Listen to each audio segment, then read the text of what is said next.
Here's how you pull a back wheel and then later reinstall a back wheel off an sv1000. It's the same thing for sv1000, most of the GSXRs, and pretty much anything else. I mean, some of the details might be different. So this bike has spools. So using a spool stand, they're a little more stable than the paddle kind.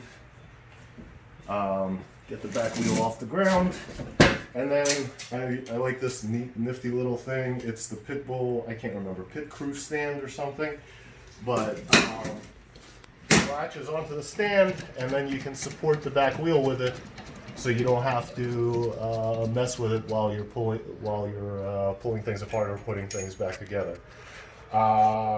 You can also use a block of wood or a foot or anything else. It's a tool that makes things easier. So sv1000 uses 36mm giant nut.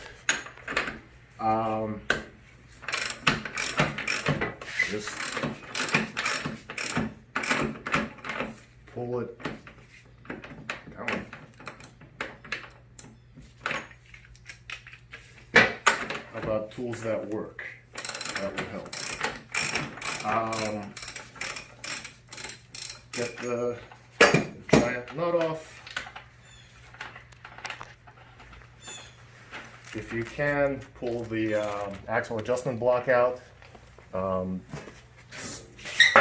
necessary, but it'll just fall out later by itself. And then push the axle through. If it fights you a little bit, it's either because the wheel's not raised enough, stick your foot under it and balance it out, or just because it's super dry. So pull it out the right side. You can keep the adjustment block on it. And now your wheel is loose, so your wheel can move back and forth. So a couple of things you need to do here. You need to get the chain off of it. And usually I'll just kind of flip it around the swing arm. And then on the other side, you need to get the caliper off. And the caliper is on a sliding block. So get it off, get it out to the side, and then the wheel should just roll out.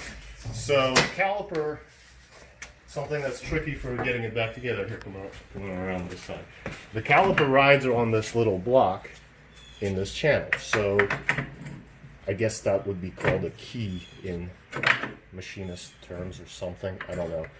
But this is somewhat tricky for just getting the wheel back on later, because you want the caliper to hit the block, and then also line up on the wheel. Otherwise, the spacer with the hat, with the little lip on it, goes on the right side with the rotor.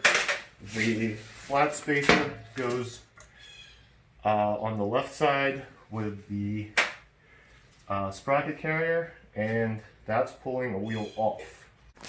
Okay. Alright, so swap the tire back on, different video on that.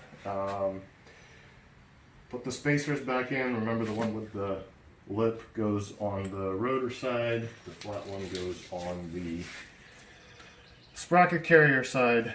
For the flat one, the orientation doesn't matter. So if you notice, can't roll it in because the caliper's in the way. So to pull the caliper off, roll the wheel in, get the caliper seated on that little rectangle key, and then slide it all back together.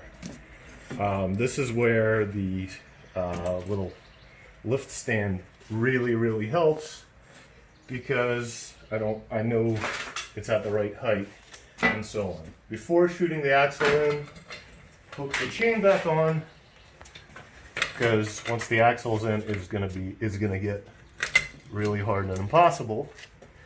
And then just hit the axle from the right.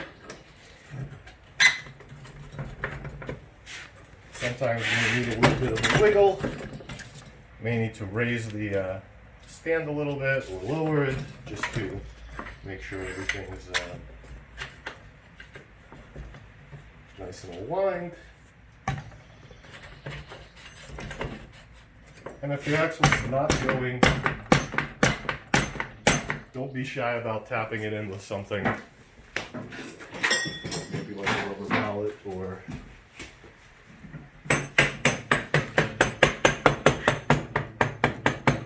really kind of anything else.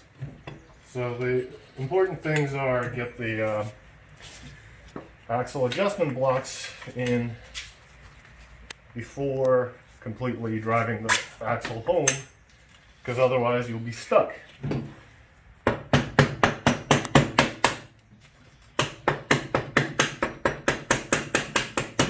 As you get towards the far side, make sure the axle is actually going through the holes in the swing arm, so you're not hammering your swing arm. And then get the lock in, and then just kind of set the nut a little bit. Now on the other side, I'm not actually bottomed out on the adjuster because it's a little misaligned, so it's snagging. So all I'm going to do is grab a flathead screwdriver and just give it a little bit of persuasion in the direction I want it to go in. Just get it turned a little bit. And then it seats nice and flush. Alright, so last thing, if you tighten the nut right now, the entire thing will just kind of walk around. One of the easiest ways to make sure everything is all the way forward is to put an old screwdriver between the chain and the sprocket, and then that will pull everything forward.